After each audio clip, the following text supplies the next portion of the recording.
Tem por força que se ver, mesmo a quem o não meter aonde não é chamado. Digam lá si é sim o no é. Ay, no es. Bienvenidos a bordo, a otro programa más, a otra emisión más, en la cual hoy me voy a remangar. Me tengo que arremangar porque voy a hablar, aunque sea brevemente, de este tema sanitario, de salud y esta intríngulis que está viviendo la Argentina con la epidemia. Antes que nada, debo saludarlo a mi compañero Sebastián y también a mi otro compañero Javier, partícipes del programa. Hola, Roberto. Y con relación al bendito tema este del virus, quiero decirles que en mi cabeza de mosquito cuesta entender por qué.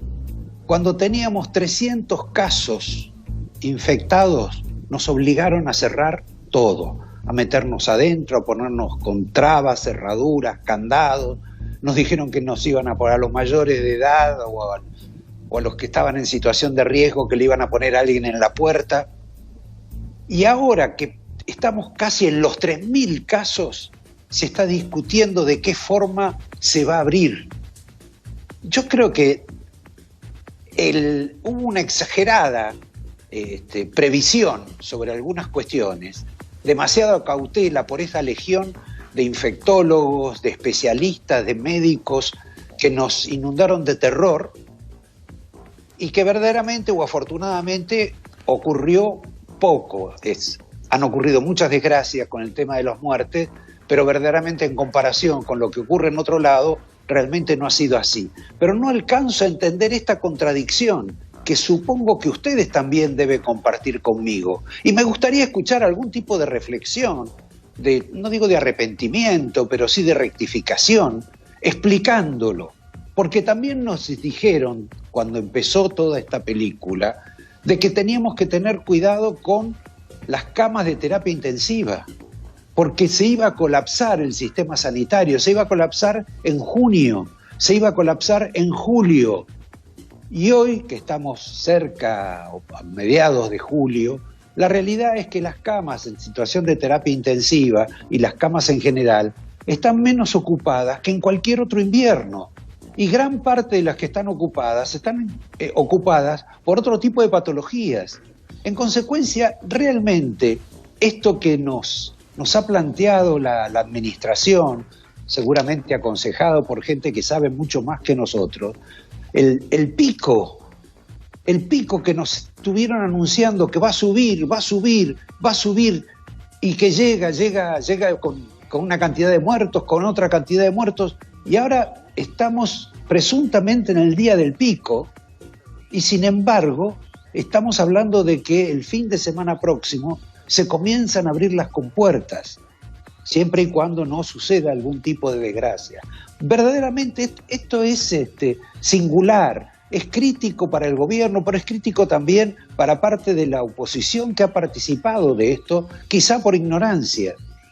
Del mismo modo que, por ejemplo, uno toma el caso de la ex gobernadora María Eugenia Vidal, quien nos ha dicho a todos que ella es pro cuarentena. Y si era pro cuarentena, ¿para qué fue a tantos lugares para terminar contagiándose? Finalmente terminan diciendo o haciendo lo mismo que hacen los que están en el gobierno. Suspendo un poco esta cuestión de la salud, que no es uno de los temas que prefiero, y me quiero introducir en algo que parecía un punto de quiebre, o que parece un punto de quiebre en la Argentina, que fue el mensaje de Alberto Fernández el 9 de julio. Porque el 9 de julio, aparte de toda una serie de derivaciones o consecuencias que dijo, anunció que empezaba otra Argentina e insinuó que había una suerte de acuerdo y entendimiento político con la oposición, fundamentalmente con Horacio Rodríguez Larreta, quien, como ustedes saben, trató como amigo. Ahora, este fenómeno de globalización simpática, de universalización de la amistad política en la Argentina, de conciliación tan imprescindible, tan deseada por todos los argentinos, no duró un día no duró. Y digo por una cuestión, de pronto, que uno puede enunciar una anécdota, pero también en alguna otra cuestión que sí sea sustancial. Empecemos por la anécdota. La anécdota es que el vocero del presidente o no escuchó lo que dijo el presidente, o alguien le dijo que tenía que rectificar ese mensaje de paz, de tranquilidad, sosiego y diálogo que había dado Alberto Fernández, porque al día siguiente, exactamente 24 horas después, dijo que el expresidente Macri se tenía que callar la boca y que era o había sido un inútil. Realmente me parece que no es una forma de empezar una relación, o de recomenzar una relación, o de decir que a partir de ahora empiece una nueva Argentina, porque también ese conflicto ya venía 48 horas antes con un mundo de periodistas, en el cual ahora el director me va a poner un clip de aproximadamente 1 minuto para que veamos lo que ocurrió o lo que se resume en esta historia de canales, periodistas, profesionales, unos de un lado, otros del otro, etcétera. Páselo, director. Que el dinero que le quisieron robar a Gutiérrez, según la hipótesis que más firme está en la causa, tiene que ver con una de las causas de corrupción más grandes de la historia argentina. ¿Eso está en la causa? ¿Pero eso está en la causa? ¿Pero eso está en la causa? ¿En qué causa? ¿Eso está en la causa que se está investigando ahora? No. ¿O eso es parte de un título de un programa periodístico del día de ayer? ¡Corre, a provocarlo! ¡Pero pará! ¿Qué les pasa? ¿Dónde está, hijo de puta? Manifestantes que se autoconvocaron a protestar en rechazo al aislamiento social.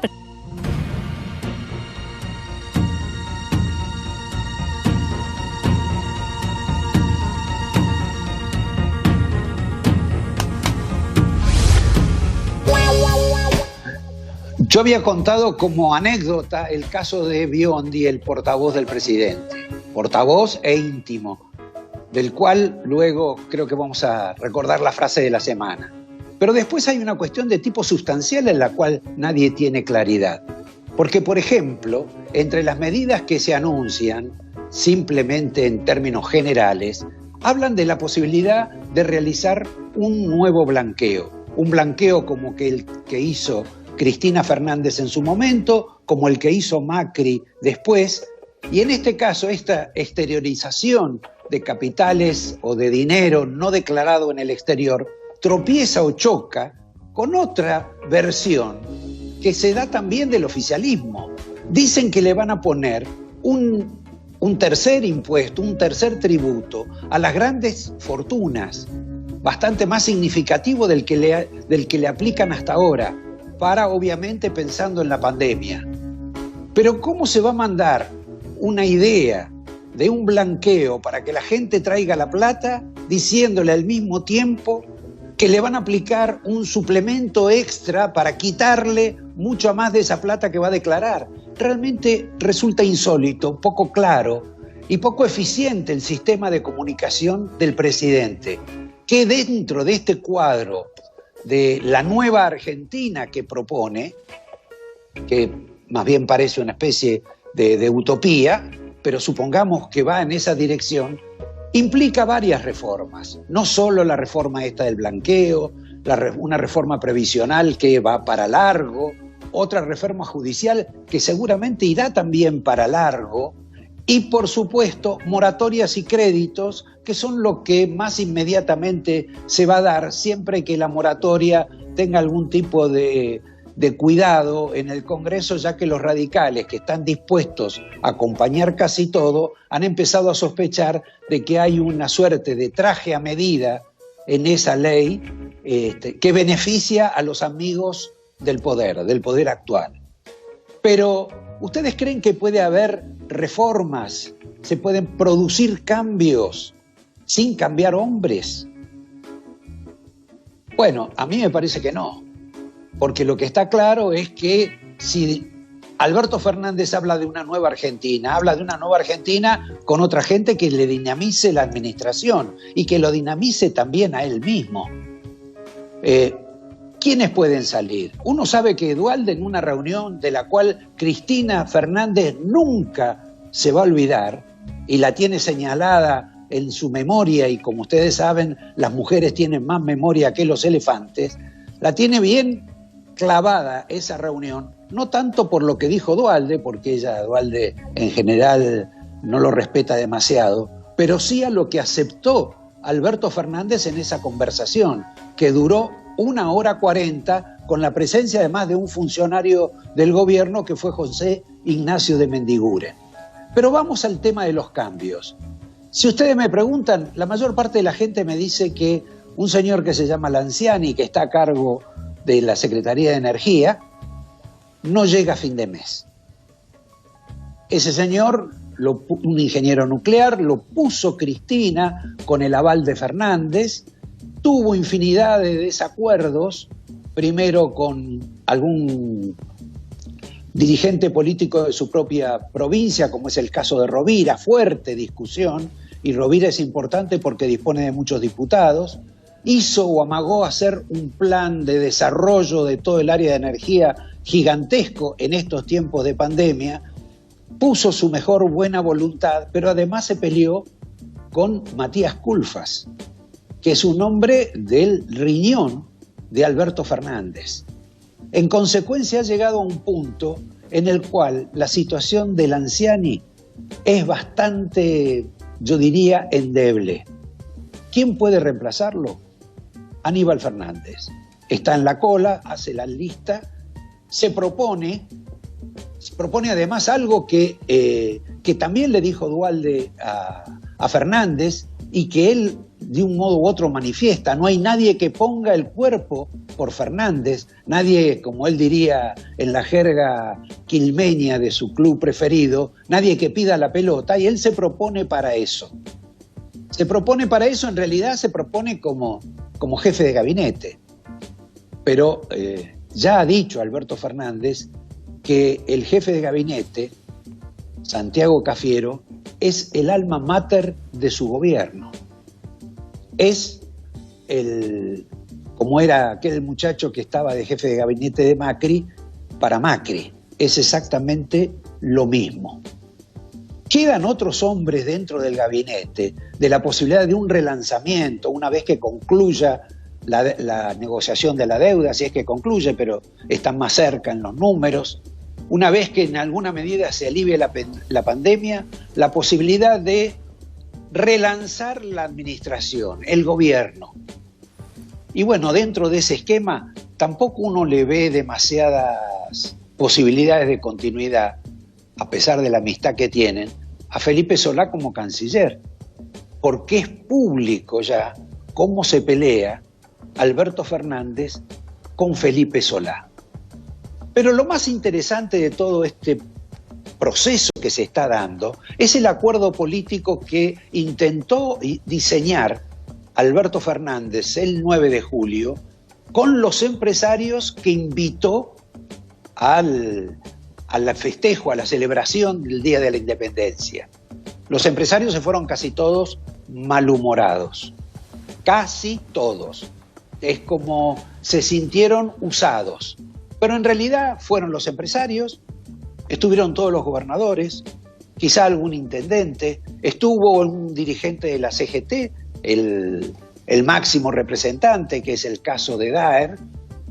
¿Para qué? Para simbolizar una especie de acuerdo económico, social hacia el futuro, que si además se adosa al entendimiento con Horacio Rodríguez Larreta, el Partido Radical, que quiere llegar a algún tipo de acuerdo siempre que se estimulen determinadas pautas, está haciendo un conglomerado político de una pacificación que por el momento no se encuentra, pero que apunta hacia eso, que excluye a otras personas, que excluye, según palabras del presidente, a los loquitos que tengo de mi lado.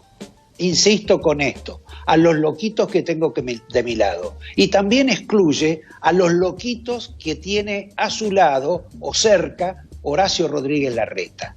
Este es un proyecto que, al parte de los loquitos, me parece que coloca en el borde del disco tanto a Cristina de Kirchner como a Horacio Rodríguez Larreta. Con lo cual, en alguna medida, uno empieza a entender esta situación de por qué está tan contradictorio el tema de a quién se ataca o a quién no se ataca, el tema de que nos vamos a olvidar de los odiadores y que nos vamos a olvidar de otras cuestiones que en este caso todavía no están del todo claras. Voy a plantear que si esta situación de vacío no se resuelve, en realidad queda lo que mucha gente expresa en la calle, que el régimen de la Argentina es un régimen vicepresidencial, quizá injusto, porque vemos que Cristina de Kirchner se interesa en algunas cuestiones en particular, pero no en todo el gobierno, y se nota por las manifestaciones. Aún así, es quizá la estrella a la cual apunta todo el mundo para decir que los errores de Alberto Fernández son provocados por Cristina de Kirchner. Esta es una situación verdaderamente insólita, nueva, que coloca a un presidente que parece más bien un jefe de gabinete y a una vicepresidenta que no quiere asumir como presidenta.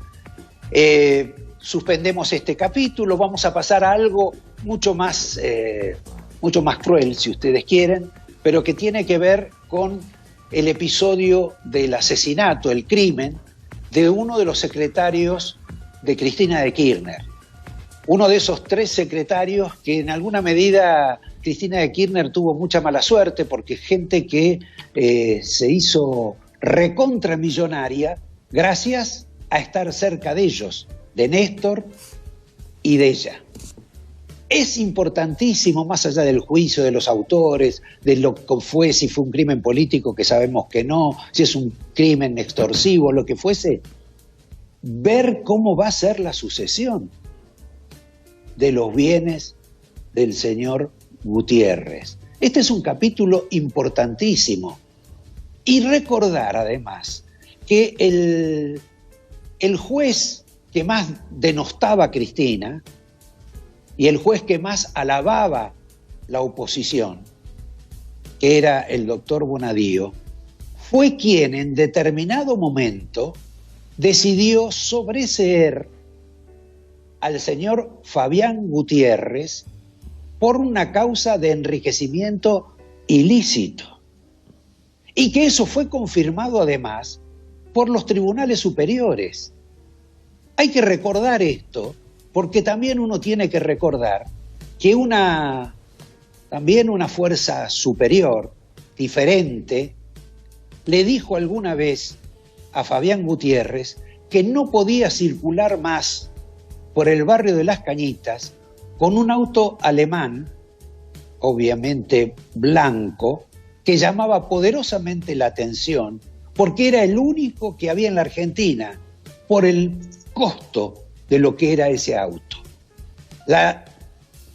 El reproche y la advertencia fue tan grande que le dieron a Gutiérrez, que Gutiérrez guardó ese auto en una cochera, presuntamente de un edificio en el cual también tendría intereses, y nunca más se vio. Es más o menos como cuando lo reprendió Néstor Kirchner a Jaime, aquel secretario que tenía en el gobierno y que hoy está detenido, por haber gastado demasiado en un free shop delante de periodistas, comprando relojes y corbatas importadas apenas empezó el gobierno. Me suspendo acá, tenemos bastante para contar esta noche y quiero invitarlos a ver un reportaje breve en esta época de odios y no odios, a alguien a quien en el gobierno le tienen particular inquina. No aparece en esta cuestión de los medios de televisión, como aparece La Nata, algún otro que odien, ni aparecen en contra los de CN para los de Macri.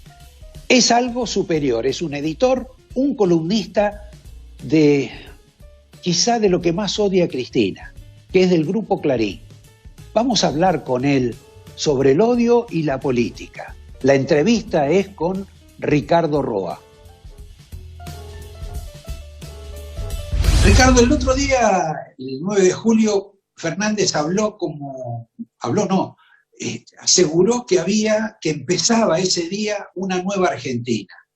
¿Vos sabés cuál es la nueva Argentina que inaugura o refunda Alberto Fernández?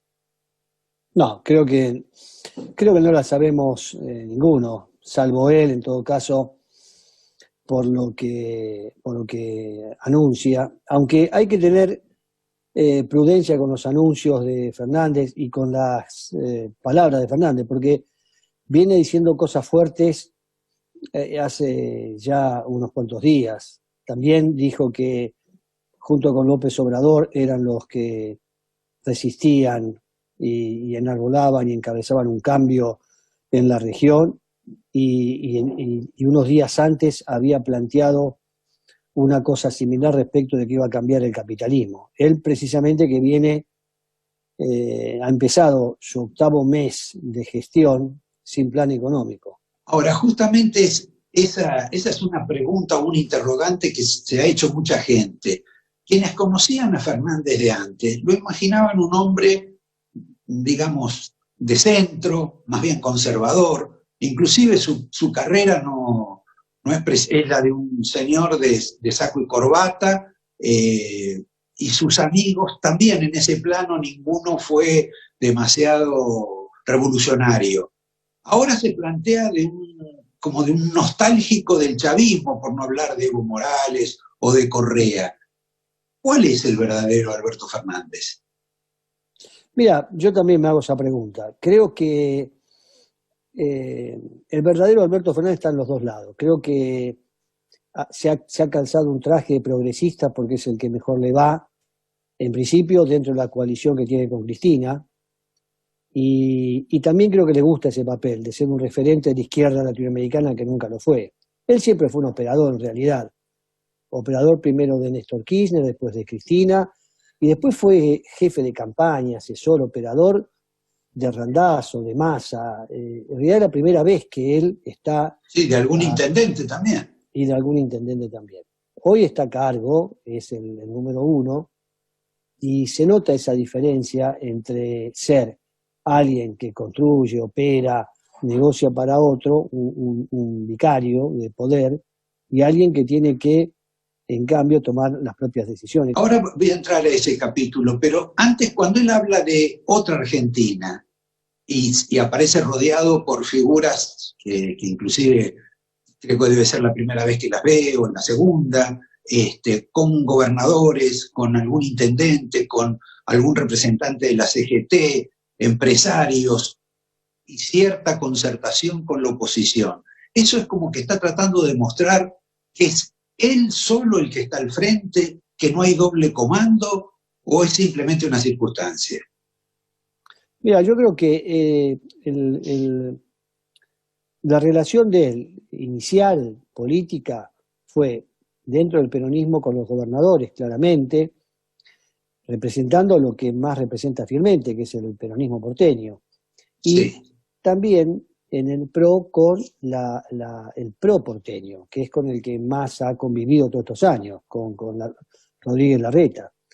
sí. Hay algo, me parece auténtico, en el legítimo de un diálogo que todos, en general, desde la oposición del PRO, de Cambiemos, rescatan en la privada. Después pasa otra cosa, cuando aparecen filtros o cuestionamientos, algunas de las cosas que él impulsa, y que hacen poner en duda estos planteos de conciliación, que además son imprescindibles para la etapa que viene. Está bien. Bueno, volviendo al tema de los odiadores seriales, vos digamos que no sos un periodista que aparezca, digamos, en la nómina o en la lista de los amigos del presidente. ¿Vos te sentís odiado por todo ese sector y además por trabajar o conducir Clarín? ¿Te sentís odiado por toda esa fracción que está en el oficialismo? Yo veo sobre todo, por un lado, una necesidad de acordar o de conciliar ese discurso con Cristina Kirchner, que es el principal problema que tiene Fernández hoy, que no ha logrado resolver en estos 7 meses la relación con Cristina. Creo que si le agregamos al tema de la pandemia y de la economía y de la negociación de la deuda, que es lo que ocupa centralmente la agenda, este es el tema central. El tema central es la relación con Cristina. Hay muchas de estas cosas que dicen, que plantean, que tienen básicamente como destinataria a Cristina. Esa es la impresión que tengo. No siento que seamos nosotros los periodistas los destinatarios reales de eso, sino es algo para endulzar, para quedar bien con la vicepresidente.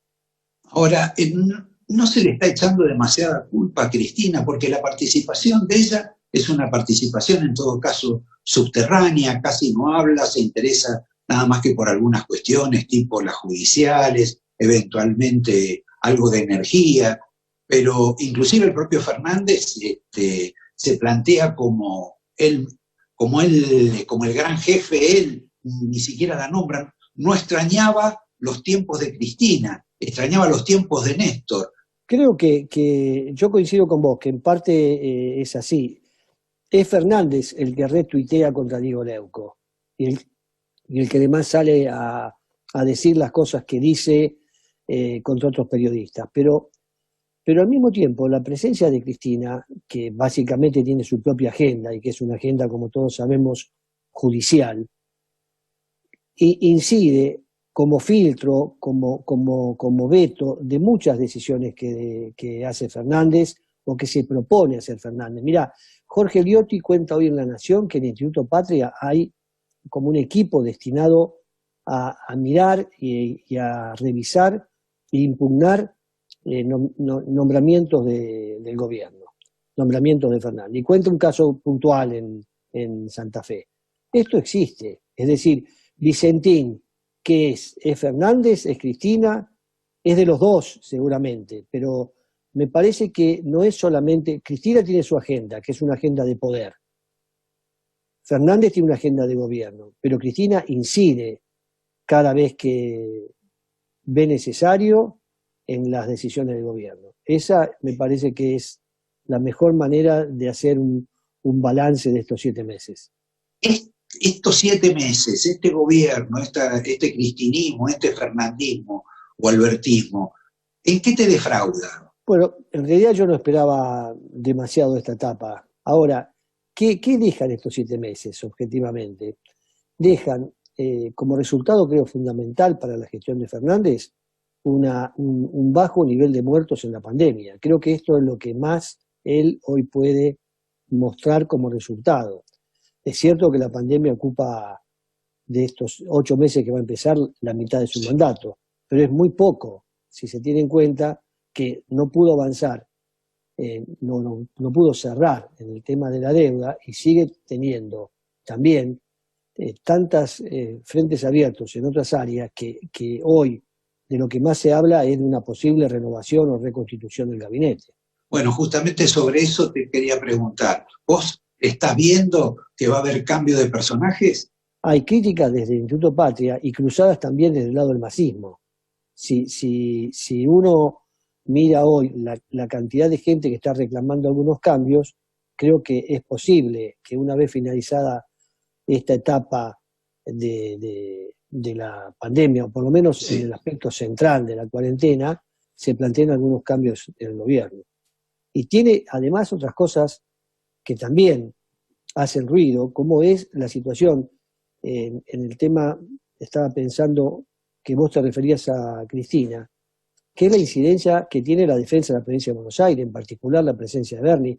Yo no recuerdo ningún episodio de ningún ministro de seguridad de la provincia de Buenos Aires que cuestione, como cuestiona Bernie, al presidente y siga en su puesto. Los últimos, te digo, Rico, que terminó, creo que duró 2 meses en el cargo, y te acordás que Juanjo Álvarez también tuvo roces con Kirchner. En realidad no tuvo roces, sino que Kirchner recelaba de él, y cada vez que podía, Juanjo Álvarez lo elogiaba. Cada vez que era ministro de Solá, era ministro del actual canciller. Y duró 2 meses en el cargo también. Y Bernie, ahí está. Ahí está. Eso es también Cristina, ¿eh? Eso no es una presencia menor en el gobierno, ¿eh? Si querés medir el poder de Cristina en el gobierno, tomá en cuenta tomalo en cuenta, Bernie. Yo lo tomo en cuenta, Bernie, y creo que también lo toma en cuenta el propio Kicillof. Sí, también. Bien, Ricardo, te agradezco la deferencia, la charla y el diálogo. Y bueno, saludos a tu familia, que pase rápido Igualmente, esto, Roberto. y nos podamos encontrar Ojalá. para disfrutar del Racing, por lo menos. Por lo menos. Te mando un abrazo grande. Otro, Chao. gracias.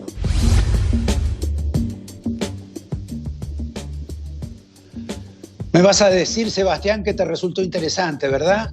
La verdad que sí, Roberto, muy interesante, y sobre todo el recuerdo que hizo en esta comparativa en el final de cuánto dura un ministro de Seguridad si se opone al presidente de la República, ¿no? Claro. Nada.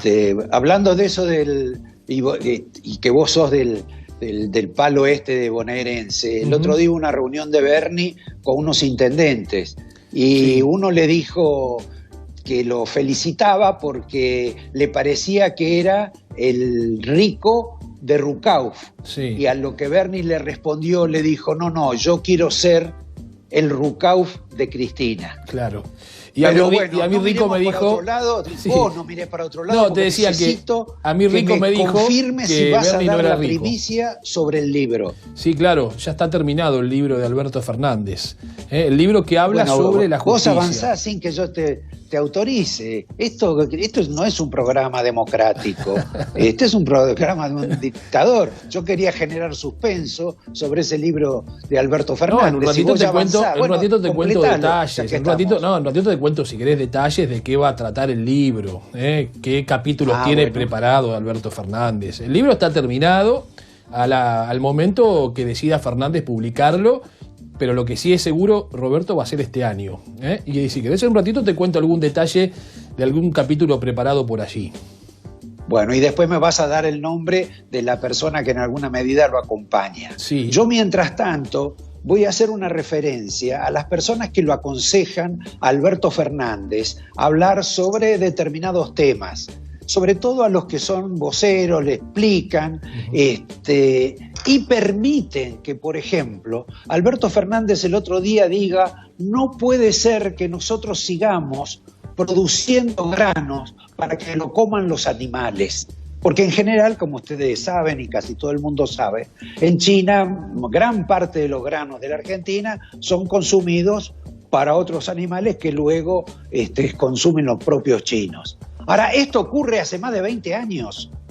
Hace más de 20 años que ocurre. Inclusive el que de un modo u otro estableció o se dedicó a estudiar un poco este tema, también hace 20 años, es Joseph Stiglitz, el maestro del ministro Guzmán. Entonces, que el presidente aparezca contando esto como una novedad y como una barbaridad, que la gente produzca granos para los animales, no es ni novedad ni nada, es simplemente parte de una situación que requerirá de mejores elementos para exportación, para que se convierta más en aceite, más en otro tipo o harina de soja, pero no se puede hablar con tanta impunidad y que se le permita este tipo de situación. Vamos ahora a la reforma judicial, pero no quiero hablar de la reforma judicial, de la cual tenemos pocos elementos y sobre todo la posibilidad de ampliar la Corte Suprema, proceso todo esto que se va a llevar gran parte del año por lo menos. Vamos a algo importantísimo, que es qué tiene que ver unas organizaciones paralelas al gobierno en algún sentido, adictas al gobierno, que participan en este tipo de reformas. Porque conocemos la lista celeste, conocemos lo que influye el Instituto Patria, pero poco sabemos de lo que es justicia legítima y de lo que justicia legítima se ha desparramado dentro del poder político de la Argentina y del gobierno. Para eso hicimos esta nota con Javier García. Tenemos que una reforma judicial en marcha. Alberto Fernández ya prácticamente la viene demorando desde hace 7 meses, casi inexplicablemente. En esa reforma, ¿de qué juega justicia legítima? Bueno, justicia legítima está detrás de esta reforma judicial desde el año 2013. Recordemos el proyecto de Cristina Fernández de la democratización de la justicia, el cual tuvo la oposición del propio Alberto Fernández en aquel momento. Justicia ¿Por qué? Legítima, No me acuerdo. Y Alberto Fernández llamó que era un disparate, dijo que era un intento de Cristina Fernández, cuando no eran amigos, por supuesto, ¿no? Cuando estaban peleados, dijo que era un intento de Cristina Fernández de quedarse con la justicia, y llamó incluso a que se estaba en peligro la República. Dijo que no era una aberración pensar que estaba en peligro la República, por la famosa reforma judicial que al final no prosperó de Cristina Fernández de Kirchner. Ahora, en esa época yo me acuerdo que él también se expresó en contra de una funcionaria de la cual ahora él designó, que era la doctora Garrigós. Exactamente, la doctora Garrigós fue una de las juezas del tribunal que liberó en su momento, ¿te acordás de Omar Chabán, el responsable de lo que pasó en Cromañón? Garrigós Sí. de Rebori lo liberó a Chabán diciendo el argumento por el cual se están liberando ahora algunos funcionarios o exfuncionarios kirchneristas, de que no tenía sentencia firme, generó una conmoción social que Alberto Fernández, como jefe de gabinete, cuestionó la decisión de la jueza y dijo que había que tener racionalidad jurídica, y dijo además que te daba la sensación de que no había justicia en el país con ese tipo de fallos. Parece que ha cambiado, Alberto, y la sensación de justicia no le preocupa tanto en estos momentos. En relación, por ejemplo, al caso Vudú.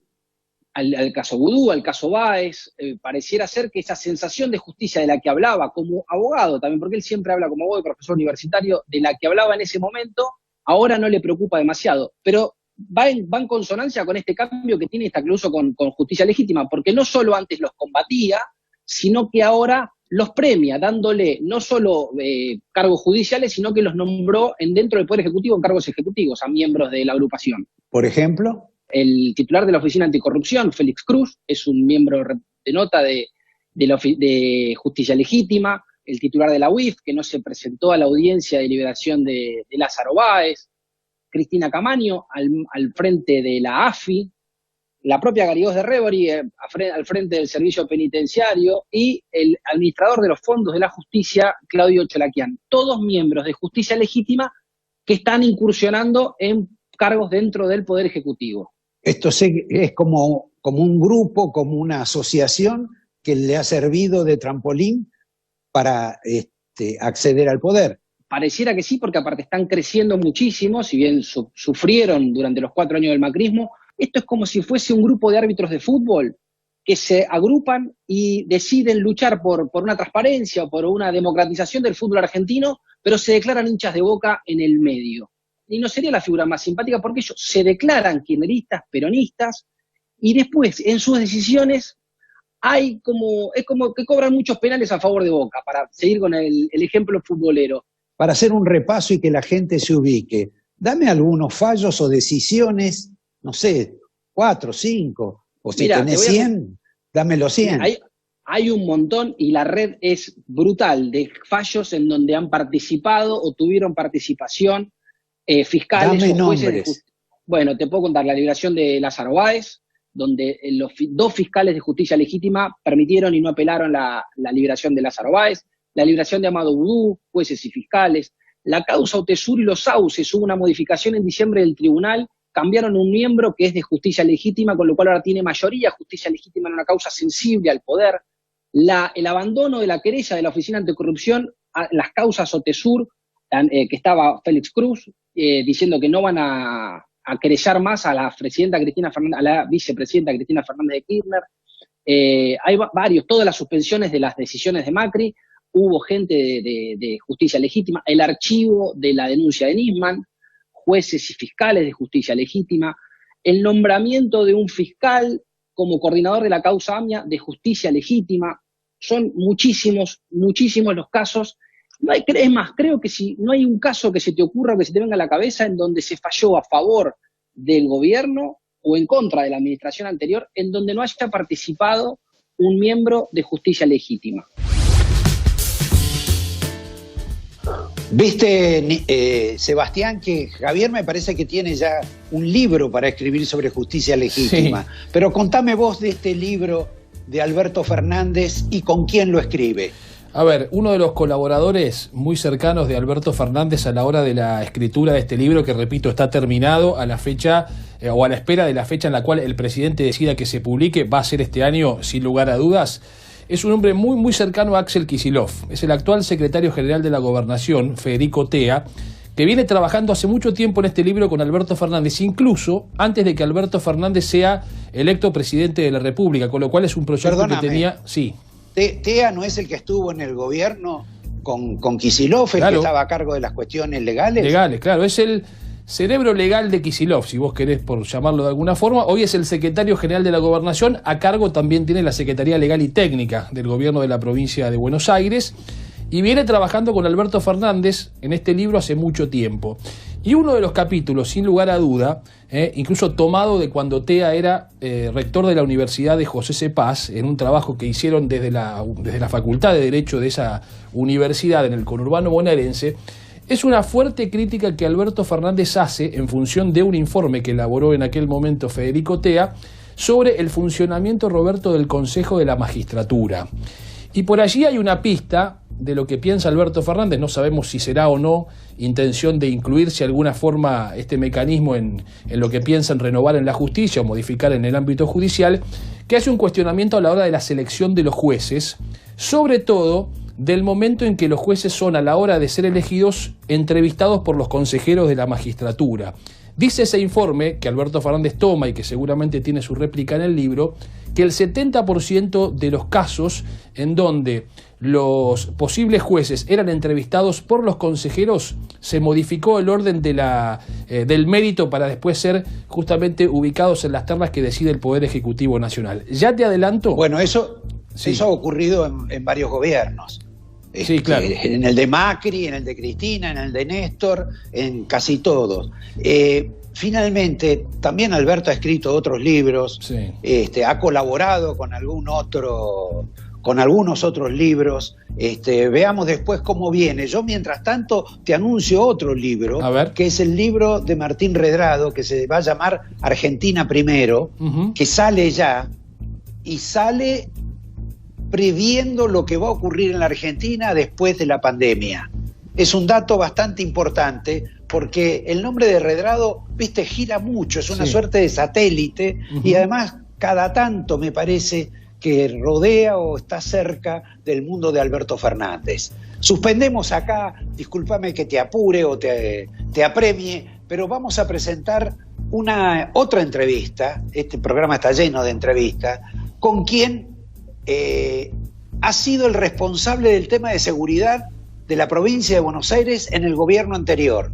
Lo digo esto porque hoy tenemos un crecimiento de la inseguridad en la Argentina, con Bernie o sin Bernie, y también tenemos un alzamiento dentro del mundo de Cambiemos, en particular en el PRO, donde han hecho una lista de los preferidos de Mauricio y de los traidores de Mauricio. Así que te pido que lo escuchemos a Cristian Ritondo en este breve reportaje.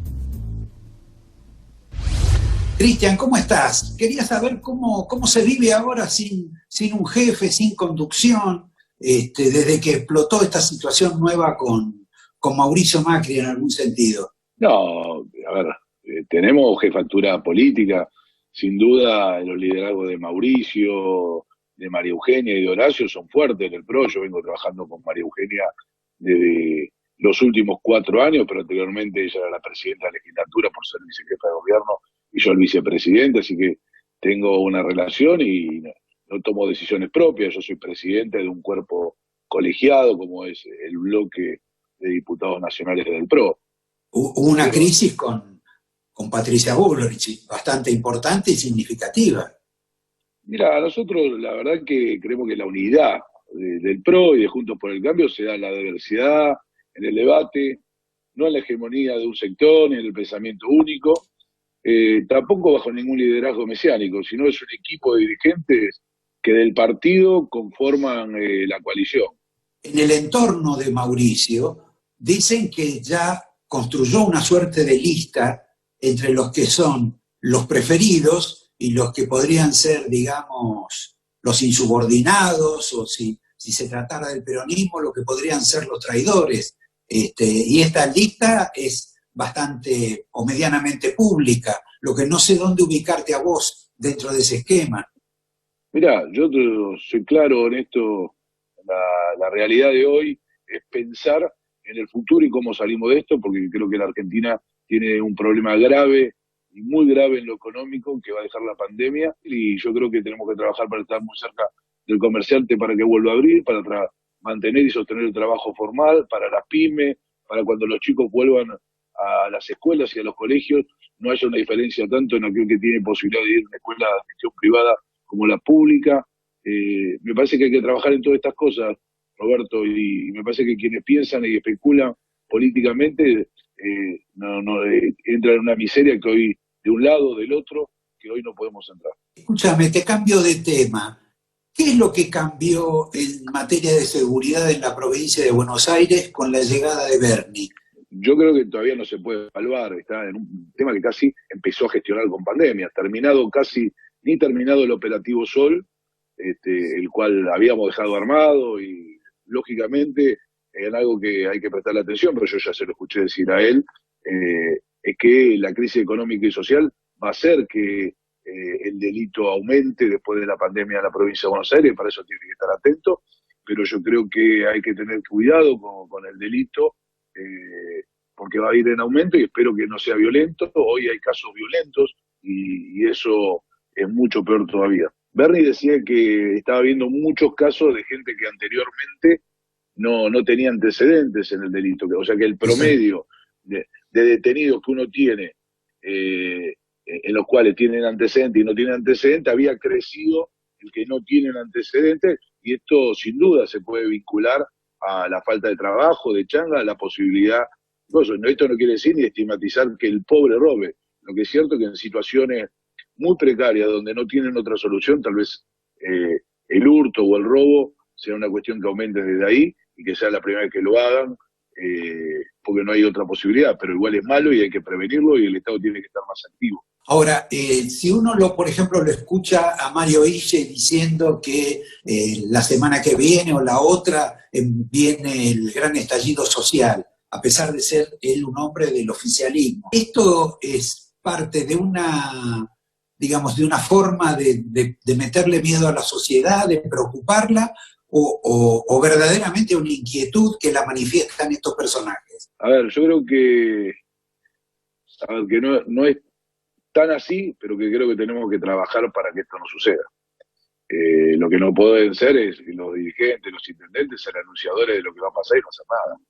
Si yo creo que yo, intendente José C. Paz, va a pasar cosas, tengo que describir qué va a pasar, y si tienen que ver con la seguridad, con la inseguridad, hablar con Bernie, hablar con Sabrina, con los dos ministros, pedir presencia policial, pedir refuerzos, trabajar sobre hipótesis de conflicto que podamos tener en un distrito, y me parece que, como lo dije cuando era ministro, es el trabajo de nación, más la provincia, más el municipio, trabajando juntos y tratando de tener una sola mirada sobre lo que va a pasar. Me parece que si lo estamos viendo a 35 días, hay que ponerse a trabajar ya. Está bien. ¿Cómo ves esta suerte de pacto, de acuerdo, de entendimiento que se está generando y que se va a concretar de algún modo en algún documento, casi con seguridad, entre Alberto Fernández y Horacio Rodríguez Larreta? Horacio tiene una gran responsabilidad en la ciudad de Buenos Aires, que lo sabe llevar adelante y necesita de combinar con Nación. Es imposible pensar una situación de ciudad sin pensar en Nación y provincia de Buenos Aires. El movimiento que tenemos a diario en el AMBA excede cualquier posibilidad de tomar posiciones solos, y me parece que en esto Horacio trabaja desde el primer día. Horacio es metódico en su trabajo, tiene todo el tiempo llevando cada cama que falta, cada cama que sobra, qué lugar tenemos, qué porcentaje tenemos por provincia, se tiene por provincia ocupada la ciudad de Buenos Aires. Me parece que hay todo un trabajo que debe realizar con Nación, y que si hay un documento, un convenio y demás, será entendiendo que defiende los intereses de la ciudad de Buenos Aires y que tiene que combinar con Nación. Bueno, no te voy a preguntar por los radicales, sino la pregunta final sobre el tema del partido, en la situación esta en la que quedó Patricia Bullrich por haber sacado, quizá con apresuramiento, ese comunicado en el cual no firmaron, bueno, creo que ni vos firmaste, creo que no firmó ni Pichetto tampoco. ¿En qué nueva situación queda Patricia y cuál es el rol que le ha quedado a Elisa Carrió dentro de todo ese juego? Vamos por parte. En el caso del partido, Patricia sigue siendo la presidenta que lidera el partido. Hoy hay una mesa ejecutiva que está prevista y que bueno, no se había armado. Está un poquito intervenida, me parece, ¿no? No, porque tenemos una mesa de representación varia que me parece que hace que sea muy equilibrado, que tenga buen funcionamiento, que se tomen decisiones, y a veces tomarlo en un partido tan grande, donde están solamente de arranque los representantes de los distritos, son 24 más 22, somos 50 discutiendo temas y muchas veces se tarda hasta tomar definiciones. Me parece que esto es una salida. Y en el caso de Lilita Carrió, sigue siendo la líder indiscutible de la coalición cívica. ¿Y ella vuelve a las elecciones el año que viene? No lo sé. Eso no lo sé y eso es una decisión de ella, de su partido, y seguramente si es así, lo comunicará a la coalición. Bueno, te agradezco, Cristian, espero que sigas bien con la familia, con Massa, y que hagan algún tipo de acuerdo que les sirva a los argentinos y a ver si destruyen a este virus nefasto que nos condena acá a la cuarentena. Te agradezco mucho, pasala bien y saludos. Muchas gracias, Roberto, igualmente para vos y tu familia.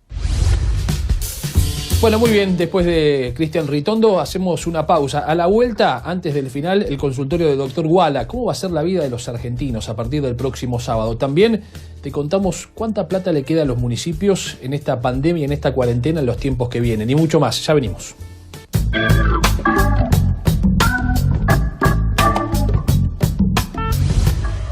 En tiempos de vacilación y ansiedad, la tendencia natural sería esperar. A medida que el contexto evoluciona, surgen nuevos desafíos y oportunidades. La adaptación de las empresas a estas circunstancias produce la necesidad de cambios e innovación.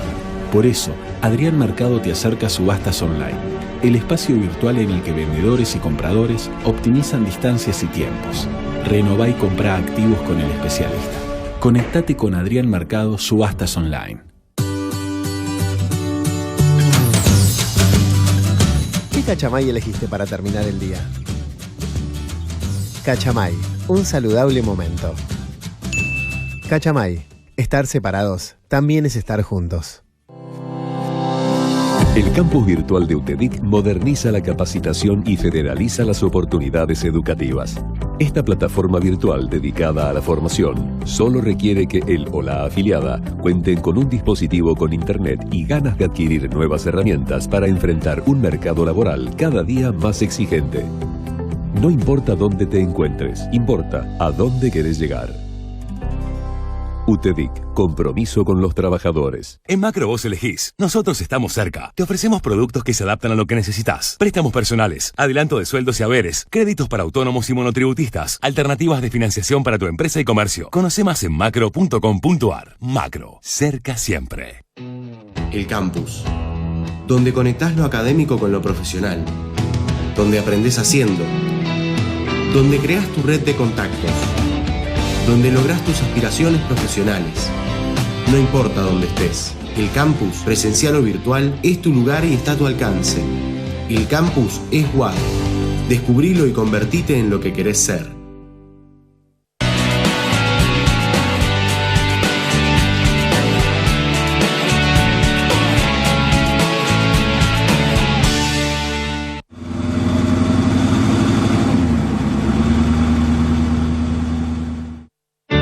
En Argentina hay salas de terapia intensiva que necesitamos reservar para casos complejos y urgentes.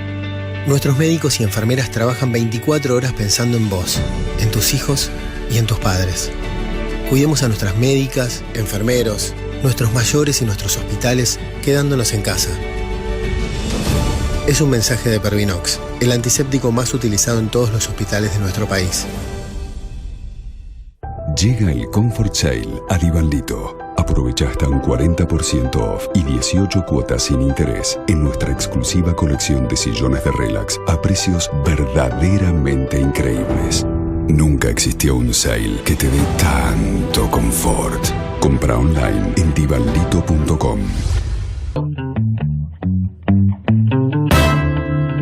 Ahí estamos y te sugiero, Sebastián, que hablemos después de esta breve entrevista con el doctor Wala sobre la inmensa cantidad de plata que Fernández le está dando a Kicillof y que éste la distribuya en los municipios, que es un tema que creo en el cual estás bastante especializado. Por favor, vamos con la pregunta obvia a Wala sobre qué pasa el 18 y vamos a descubrir que las respuestas no son obvias, para nada. Doctor, finalmente, el 18, ¿qué pasa en la Argentina, fundamentalmente en la provincia de Buenos Aires y en la capital federal con el virus? Los estudios han demostrado que la pandemia es uno de los eventos de mayor impacto en la historia de la humanidad. Y lo que es muy interesante es que tenemos que desarrollar resiliencia. ¿Qué es la resiliencia? Es la capacidad no solo de superar un evento, sino de salir fortalecido. Ahora, esto es superar una muerte, por ejemplo, un accidente, ese tipo de cuestiones. Todo evento traumático, sí, pone en práctica un desafío a la resiliencia. Pero discúlpeme, porque no quiero entrar en el campo, digamos, técnico, pero el 18, lo que uno está viendo es que va a haber una flexibilización, pase lo que pase. Y los infectólogos que estuvieron, sea en la Nación, sea en la provincia de Buenos Aires, los ministros, las autoridades, en la capital federal, que primero nos anunciaron desastres, nos anunciaron una cantidad de muertos terribles, de pronto nos dicen que hoy, hasta hoy domingo inclusive, se está viviendo el pico más alto. Y sin embargo, dentro de una semana se va a abrir. Perfecto, por eso, si para la resiliencia, si para el 18 tenemos un optimismo exagerado, las cosas van a ir muy mal. Porque tal como dice Leu, que es uno de los epidemiólogos más importantes del mundo, y Anthony Fauci, que hoy transmitió que la pandemia tiene picos y valles, hoy mismo lo dijo, si tenemos un optimismo exagerado, un optimismo patológico, nos va a ir muy mal. Todo proceso, debemos esperar que todo proceso para salir de una epidemia, procesos son de apertura y de cierre. Entonces, si la persona es que como aprender y apagar la luz. Exactamente, y que depende básicamente, y esto es a nivel internacional, no hay que hacer especulaciones políticas, o pueden hacerse, pero científicamente, en el mundo entero ha ocurrido lo mismo. En Israel, ¿sí?, se tuvo que cerrar porque hubo un casamiento y nuevamente se cerró lo que estaba con apertura. Ocurrió lo mismo en Dinamarca, ocurrió lo mismo en Noruega, para decir, en todas partes del mundo los procesos son de apertura y de cierre. Entonces, ¿qué tenemos que pensar en esto? Que una excesiva confianza y excesiva condición de optimismo va a llevar a la desesperanza, porque vamos a tener picos de optimismo y picos de frustración. Y ahí entramos en un síndrome de desesperanza, que es lo más complejo que le puede pasar a un sujeto. ¿Cuánto más fácil, Sebastián, explica Wala que el gobierno este tema de la pandemia, ¿no es cierto? Sin lugar a dudas, y no lo convocaron a Wala para que forme parte del equipo de asesores del presidente. No lo sé, así que no arriesgaría ese juicio. Bueno. Te pido, sí, que hablemos de los fondos, de los cuantiosos fondos que le está derivando el doctor Fernández al gobernador Kicillof. ¿Y cómo es el reparto? Que es el tema del cual vos estudiaste aproximadamente. 80.000 millones de pesos en lo que va de la pandemia envió el gobierno nacional a la provincia de Buenos Aires, además de la coparticipación correspondiente por ley, de la cual obviamente gran parte de eso fue derivado a los municipios, que hoy reclaman que esos fondos no se han tenido que devolver, aunque sea a tasa cero.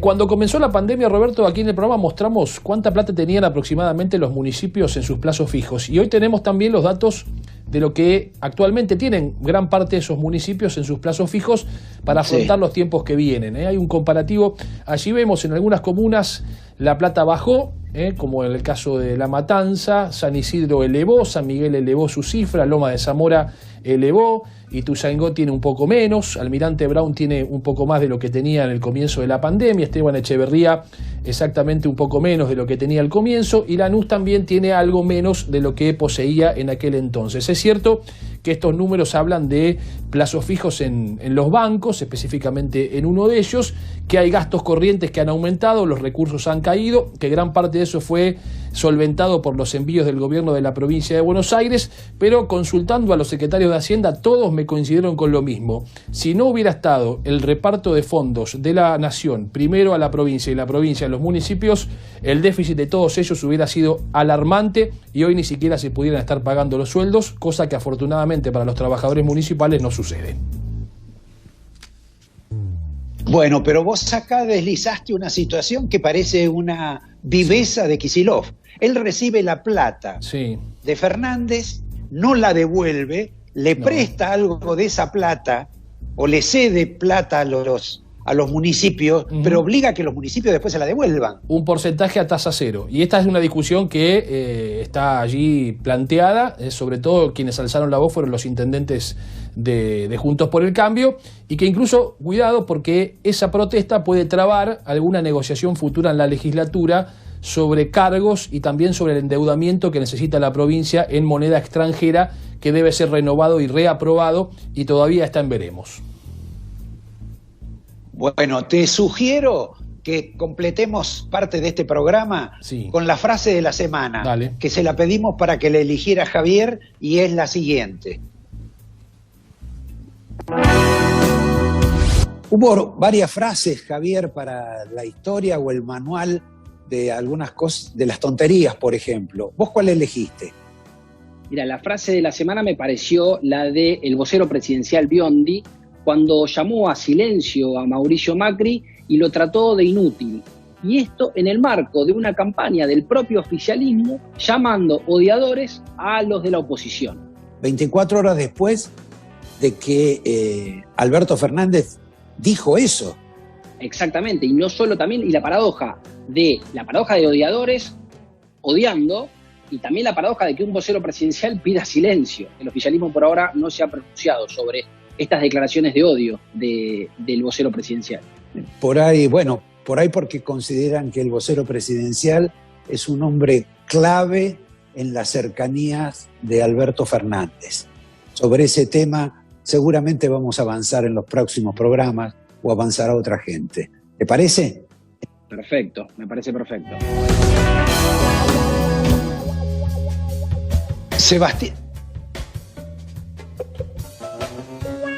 Sebastián, antes de despedirnos, querría darte 3 noticias de laboratorio. Uno, está confirmado ya que en octubre, a más tardar noviembre, va a estar la vacuna contra el virus, por lo menos de uno de los laboratorios. Otra es que el laboratorio Bagó, dedicado también al tema de las vacunas, ha obtenido uno de los premios internacionales más grandes en esa materia. Y simultáneamente, ya que hablábamos de libros, tenemos el libro de Alejandro Remers, que abandonó la poesía para hacer literatura. Propuesta interesante, que es para esta época de la pandemia. Hay que vivir el presente, hay que vivir día a día. Con esto me despido, te saludo, Sebastián, los fuerte saludo abrazo a Javier y nos vemos el domingo próximo. Hasta el próximo domingo, Roberto. Muchas gracias. Cerramos entonces la mirada y después de la pausa comenzamos entonces el resumen de las noticias más importantes de este domingo aquí en Canal 26. Hoy nos toca esperar. Son tiempos distintos, momentos de incertidumbre. Es una oportunidad para relacionarnos de otra forma, en un presente para estar conectados. Como en Adrián Mercado queremos estar más cerca que nunca, ahora te ofrecemos para tu propiedad un valor de referencia online. Conectate con un nuevo mundo. Conectate con Adrián Mercado. En Divanlito tenemos los sofás convertibles perfectos para disfrutar al máximo el placer de estar en casa. Aprovecha nuestro aniversario y obtené hasta un 40% off y 18 cuotas sin interés. Comprá online en divanlito.com. Descarga la aplicación Cuenta DNI de Banco Provincia en tu celular. Banco Provincia. Estamos dando un paso más para superar todo esto. Del 1 al 17 de julio, por favor, quedémonos en casa. Gracias por este esfuerzo.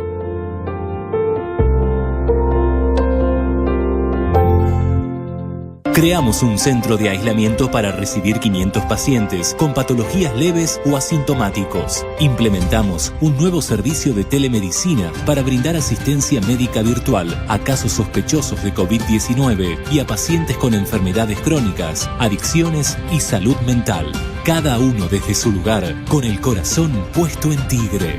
El futuro está en todos. Tigre, municipio. Banco Ciudad, te quiere ver crecer. OSPE, Obra Social de Petroleros. Conocé todos los beneficios que tenemos para vos en ospesalud.com.ar.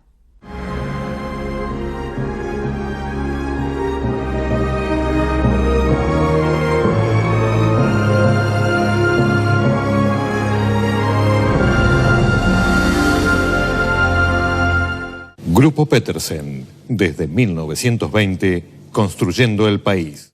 Protegete del coronavirus. Quédate en casa. Respetá el aislamiento social preventivo obligatorio.